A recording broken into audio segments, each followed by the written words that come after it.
ದೇಶದ ರಾಜಧಾನಿ ದೆಹಲಿಯಲ್ಲಿ ಗರಿಗೆದರಿದ ಕರ್ನಾಟಕ ರಾಜಕೀಯ. ದಿಲ್ಲಿ ದಂಡಯಾತ್ರೆಯಲ್ಲಿ Siddu back to back meeting. ದೇಶದ ರಾಜಧಾನಿಯಲ್ಲಿ ಕರ್ನಾಟಕ ಪೊಲಿಟಿಕ್ಸ್ ಗರಿಗೆದರಿದೆ. ದಿಲ್ಲಿ ದಂಡಯಾತ್ರೆಯಲ್ಲಿ Siddaramaiah back to back meeting. Sonia Rahul ಗಾಂಧಿಯ ಬಳಿಕ ಖರ್ಗೆಯನ್ನ ಭೇಟಿಯಾದ ಸಿದ್ದು. ಎಐಸಿಸಿ ಅಧ್ಯಕ್ಷ ಖರ್ಗೆಯ ಜೊತೆ ಸಿದ್ದು ಸೀಕ್ರೆಟ್ ಮಾತುಕತೆ. ಖರ್ಗೆ ನಿವಾಸದಲ್ಲಿ ಕರ್ನಾಟಕ ಸಿಎಂ ಗಂಭೀರ ಚರ್ಚೆ. ಹೈಮಟ್ಟದಲ್ಲೇ ಕುತೂಹಲ ಮೂಡಿಸಿದೆ ಸಿದ್ದು ಮೂಮೆಂಟ್ಗಳು.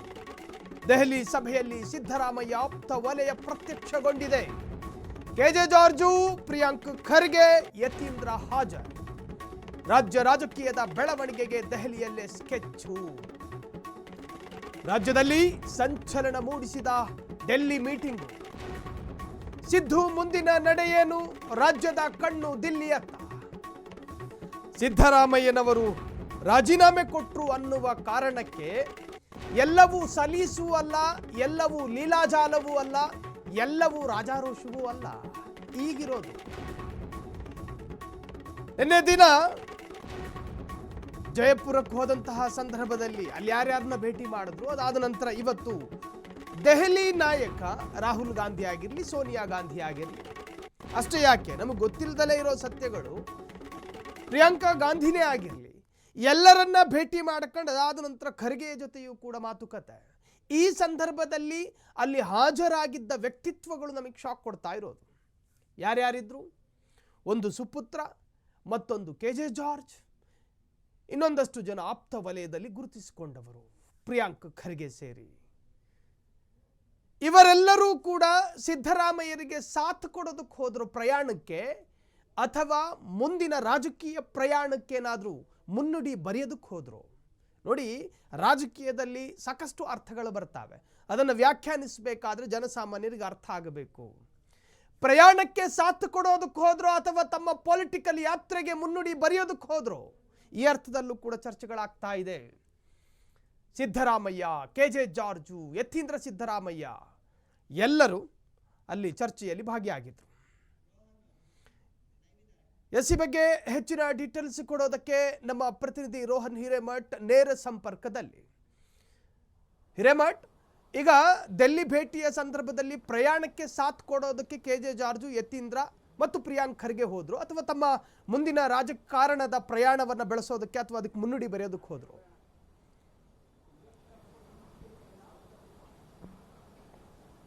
ಖಂಡಿತ ಸಾಹಿಲ್, ಏನಂತಂದರೆ ಈ ಒಂದು ರಾಜಕೀಯ ಪೊಲಿಟಿಕಲ್ ಏನಿದೆ ಇವತ್ತು ನಮ್ಮ ರಾಜ್ಯ ರಾಜಕಾರಣದಲ್ಲಿ CM ಸಿದ್ದರಾಮಯ್ಯನವರ ಒಂದು ಸುದೀರ್ಘವಾಗಿ 3 ವರ್ಷ ಅನುಭವಿಸಿಕೊಂಡು ಬಂದಿರತಕ್ಕಂಥ CM ಸಿಟಿಗೆ ರಾಜೀನಾಮೆ ಕೊಟ್ಟ ಬಳಿಕ ಏನು ಎಲ್ಲ ನಾಯಕರು DCM DK ಶಿವಕುಮಾರ್ ಮತ್ತು CM ಸಿದ್ದರಾಮಯ್ಯನವರು ಕೂಡ ಈಗಾಗಲೇ ಹಲವು ಸಚಿವರು ಕೂಡ ಈಗಾಗಲೇ ಅಲ್ಲಿ ಭೇಟಿ ಕೊಟ್ಟಿದ್ದಾರೆ.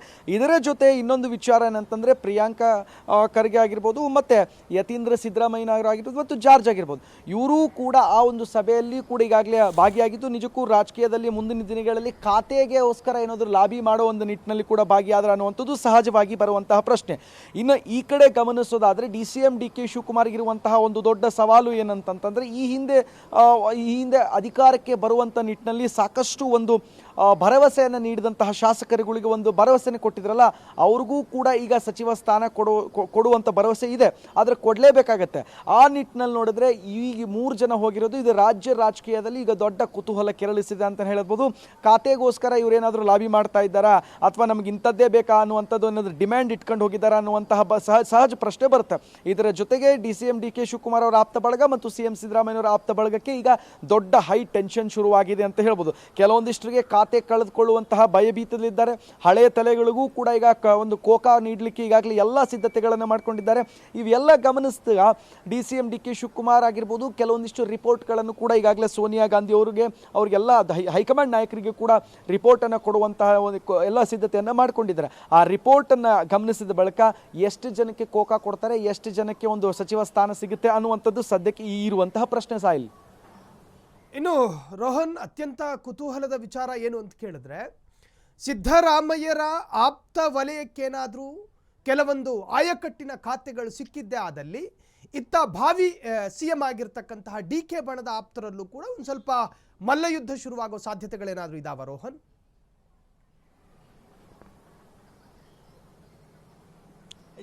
ಎಸ್ ಖಂಡಿತ. ಯಾಕಂತಂದ್ರೆ ಸಿ ಎಂ ಸಿದ್ದರಾಮಯ್ಯನವರು ಇದ್ರಲ್ಲ, ಈಗ ಮಾಜಿ ಸಿ ಎಂ ಸಿದ್ದರಾಮಯ್ಯನವರು ಇದ್ರಲ್ಲ, ಅವರಿಗೆ ಒಂಥರ ಬ್ಯಾಕ್ ಎಂಡ್ ಡ್ರೈವಿಂಗ್ ಇದ್ದಂಗೆ. ಯಾಕಂತಂದ್ರೆ ಅವರನ್ನ ಏನಾದರೂ ಅವರ ಆಪ್ತ ವಲಯದಲ್ಲಿ ಏನಾದರೂ ಸಚಿವ ಸ್ಥಾನಗಳ ಕೆಲವೊಂದಿಷ್ಟು ಅವ್ರಿಗೆ ಗಿಟ್ಟಿಸ್ಕೊಂಡ್ರೆ ಕೆಲವೊಂದಿಷ್ಟು ಅಸಮಾಧಾನಗಳೇನಿದೆ ಅದು ಸಹಜವಾಗಿ ಭುಗಿಲೇಳೋದು ಗ್ಯಾರಂಟಿ. ಯಾಕಂತಂದ್ರೆ ದೊಡ್ಡ ಮಟ್ಟದಲ್ಲಿ ಖಾತೆಗಳನ್ನು ಗಿಟ್ಟಿಸ್ಕೊಳ್ಳುವಂತಹ ಪ್ರಯತ್ನವನ್ನು ಲಾಬಿಯನ್ನು ಮಾಡೋದು ಸಹಜವಾಗಿ ಬರುತ್ತೆ.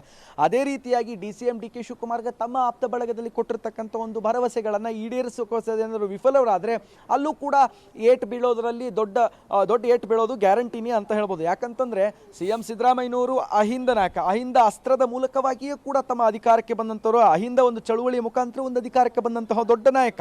ಅಹಿಂದ ಒಂದು ಮತ ಬ್ಯಾಂಕಿಂದ ಈ ಲೆವೆಲ್ ಮಟ್ಟಿಗೆ ಬೆಳೆಯೋಕೆ ಅದು ಅಷ್ಟು ಸಾಮಾನ್ಯವಾದ ಸಂಗತಿ ಅಲ್ಲ. ಹೀಗಾಗಿ ಸಿ ಎಂ ಸಿದ್ದರಾಮಯ್ಯನವರಿಗೆ ಆಪ್ತ ವಲಯದಲ್ಲಿ ಇದ್ರೆ ಅವರಿಗೆ ಒಂದು ಪ್ರಬಲವಾಗಿರ್ತಕ್ಕಂಥ ಕೆಲವೊಂದಿಷ್ಟು ಖಾತೆಗಳನ್ನು ಕೊಡಬೇಕಾಗಿತ್ತು. ಅಂಥವನ್ನು ಕೂಡ ಈಗಾಗಲೇ ಹೈಕಮಾಂಡ್ ಒಂದು ಅಂಗಳದಲ್ಲಿ ಹೈಕಮಾಂಡಲ್ಲಿ ಕೂಡ ಕೆಲವೊಂದಿಷ್ಟು ಬೇಡಿಕೆಗಳನ್ನು ಇಡುವ ಸಾಧ್ಯತೆ ಸಹಜವಾಗಿರುತ್ತೆ. ಒಂದು ವೇಳೆ ಏನಾದರೂ ದೊಡ್ಡ ಮಟ್ಟದಲ್ಲಿ ಖಾತೆ ಏನಾದರೂ ಸಿ ಎಂ ಅವರ ಆಪ್ತ ಬಳಗದಲ್ಲಿ ಏನಾದರೂ ಹೋಯ್ತಂದ್ರೆ, ಸಿದ್ದರಾಮಯ್ಯರ ಆಪ್ತ ಬಳಗಕ್ಕೆ ಏನಾದರೂ ಹೋಯ್ತಂತಂದ್ರೆ ಅದು ಸಹಜವಾಗಿ ಡಿ.ಕೆ ಶಿವಕುಮಾರ್ಗೂ ಕೂಡ ಕೆಲವೊಂದಿಷ್ಟು ಇರಿಸು ಮುರುಸು ತರೋದು ಗ್ಯಾರಂಟಿ. ಆದರೆ ಸಿ ಎಂ ಸಿದ್ದರಾಮಯ್ಯನವರು ಒಂಥರ ಬ್ಯಾಕ್ ಎಂಡ್ ಡ್ರೈವಿಂಗ್ ಇದ್ದಂಗೆ, ಅವರು ಒಂಥರ ಮುಂದೆ ನಡೆಸ್ಕೊಂಡು ಹೋಗೋದೇ ಅವ್ರದ್ದು ಕೆಲಸ. ಯಾಕಂತಂದ್ರೆ ಕಾಂಗ್ರೆಸ್ನ ದೊಡ್ಡ ಕಟ್ಟಾಳು ಅಂತಲೇ ಹೇಳ್ಬೋದು ಸಾಹಿಲ್. ಒಂದು ವೇಳೆ ಏನಾದರೂ ಸಚಿವ ಸ್ಥಾನದಲ್ಲಿ ಕೆಲವೊಂದಿಷ್ಟು ಏನಾದರೂ ತಾರತಮ್ಯ ನಡೀತಂದ್ರೆ ಅಸಮಾಧಾನ ಏನಿದೆ ಹೊಗೆ ಏಳೋದು ಗ್ಯಾರಂಟಿ ಮತ್ತು ಖಚಿತ ಅಂತಾನೆ ಹೇಳ್ಬೋದು ಸಾಹಿಲ್. ರೋಹನ್ ಹಿರೇಮಠ್ ಹಾಗೆ ಸಂಪರ್ಕದಲ್ಲೇ ಇರಿ. ಇದೇ ವಿಚಾರಕ್ಕೆ ಸಂಬಂಧಪಟ್ಟ ಹಾಗೆ ಒಂದಷ್ಟು ಇನ್ನು ರಾಜ್ಯದ ಸಿದ್ದರಾಮಯ್ಯನವರು ಸೋನಿಯಾ ಮತ್ತು ರಾಹುಲ್ಗೆ ಕೃತಜ್ಞತೆ ಸಲ್ಲಿಸೋದಕ್ಕೆ ದೆಹಲಿ ದಂಡಯಾತ್ರೆ. ಸೊ ದೆಹಲಿಯಲ್ಲಿ ಸೋನಿಯಾ ನಿವಾಸದಲ್ಲಿ ಭೇಟಿಯಾಗಿ ಕೃತಜ್ಞತೆಯನ್ನು ಸಲ್ಲಿಸಿದ್ರ ಸೋನಿಯಾ ರಾಹುಲ್ಗೆ ಕೃತಜ್ಞತೆ ಸಲ್ಲಿಸಿದ ಸಿದ್ದರಾಮಯ್ಯ ದೆಹಲಿಯ ಸೋನಿಯಾ ನಿವಾಸದಲ್ಲಿ ಭೇಟಿಯಾಗಿ ಮಾತುಕತೆಯನ್ನು ನಡೆಸಿದ್ದಾರೆ. ಸಾಮಾನ್ಯವಾಗಿ ಸಿದ್ದರಾಮಯ್ಯನವರು ದೆಹಲಿಗೆ ಹೋದರೆ ಕರ್ನಾಟಕ ಭವನದಲ್ಲಿ ತಂಗುವಂತಹ ಒಂದು ಸಂಪ್ರದಾಯ ಇತ್ತು. ಆದರೆ ಈ ಬಾರಿ ಇದರಲ್ಲಿ ವಿಶೇಷ ಮತ್ತು ವಿಭಿನ್ನ ಏನು ಅಂತ ಕೇಳಿದ್ರೆ ಸೋನಿಯಾ ನಿವಾಸಕ್ಕೆ ಹೋದರು.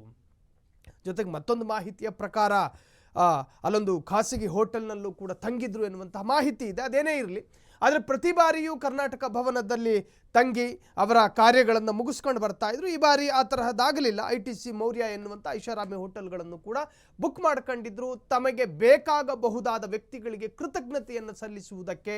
ಸೊ ಇದೇ ವಿಚಾರದಲ್ಲಿ ಇವತ್ತು ಮತ್ತಷ್ಟು ಚರ್ಚೆಗಳು ಕೂಡ ಆಗ್ತಾ ಇದೆ. ಇನ್ನು ನಮ್ಮ ಪ್ರತಿನಿಧಿ ಸಂಪರ್ಕದಲ್ಲೇ ಇದ್ದಾರೆ. ಇನ್ನು ರೋಹನ್, ಈಗ ದೆಹಲಿಯಲ್ಲಿ ಹೈಕಮಾಂಡ್ ನಾಯಕರ ಜೊತೆ ಮಾತುಕತೆಯನ್ನು ನಡೆಸಿ ಅದೇ ಸಂದರ್ಭದಲ್ಲಿ ಸಾಂದರ್ಭಿಕ ಕೃತಜ್ಞತೆಯನ್ನು ಕೂಡ ಸಲ್ಲಿಸಿದ್ದಾರೆ ಎನ್ನುವಂತಹದ್ದು. ಕಾರಣ ತನ್ನ 8 ವರ್ಷದ ಆಡಳಿತಾವಧಿಗೆ ಅವಕಾಶ ಮಾಡಿಕೊಟ್ಟ ಕಾಂಗ್ರೆಸ್ಸಿಗೆ ಒಂದು ಕೃತಜ್ಞತೆ.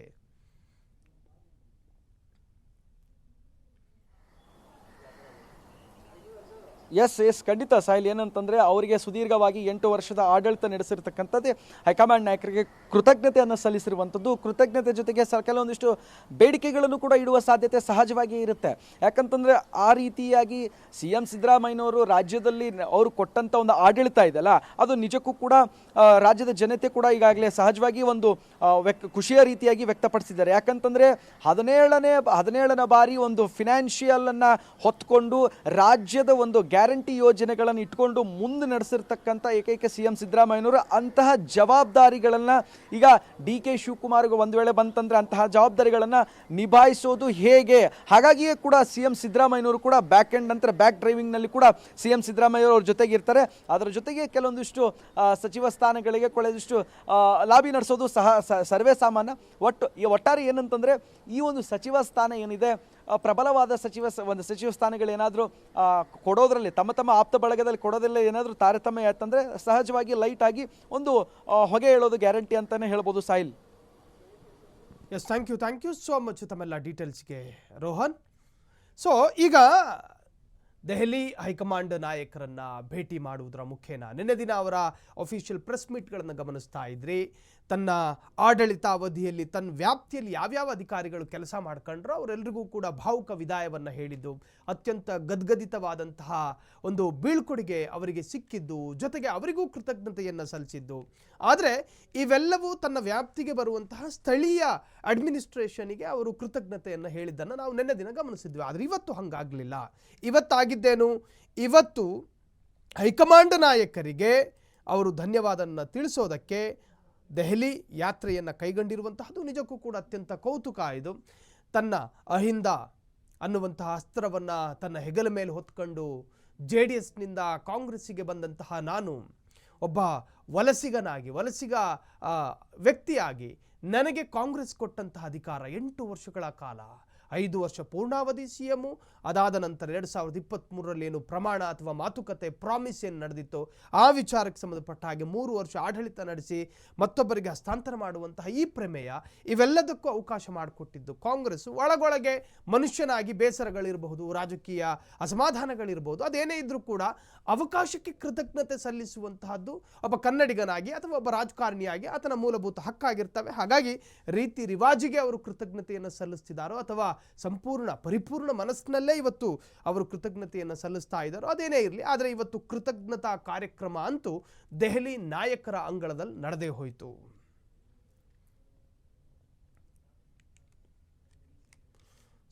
ಸೋನಿಯಾ ಗಾಂಧಿ ಇದ್ರು, ರಾಹುಲ್ ಗಾಂಧಿ ಜೊತೆಯೂ ಕೂಡ ಒಂದಷ್ಟು ಚರ್ಚೆಗಳನ್ನು ಮಾಡಿದ್ರು.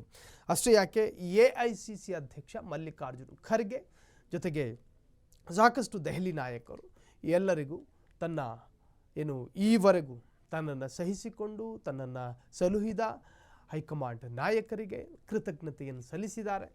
ಬೇರೆ ಬೇರೆ ರಾಜಕೀಯ ಕಾರಣಗಳಿದ್ದಿರಬಹುದು. ಕಾರಣ ಯಾವಾಗ ದೆಹಲಿಗೆ ಕರೆಸಿ ನೀವು ಪವರ್ ಶೇರಿಂಗನ್ನು ಪ್ರಾಕ್ಟಿಕಲ್ ತರಬೇಕು ಅಂತ ಹೇಳಿದಾಗ ಸಿದ್ದರಾಮಯ್ಯನವರು ಹೇಳಿದ್ದ ಒಂದು ನೋಡಿ, ಈ ಹಿಂದೆ ಅನೇಕರಿಗೆ ರಾಜೀನಾಮೆ ಕೊಡಬೇಕಾದ ಸನ್ನಿವೇಶದಲ್ಲಿ ಆಟ ಆಡಿಸ್ತಾರೆ, ಆದರೆ ಸಿದ್ದರಾಮಯ್ಯ ಹಂಗೆ ಮಾಡಲಿಲ್ಲ ಅನ್ನೋದು ಕೂಡ ಒಂದು ಧನಾತ್ಮಕ ವಿಚಾರ.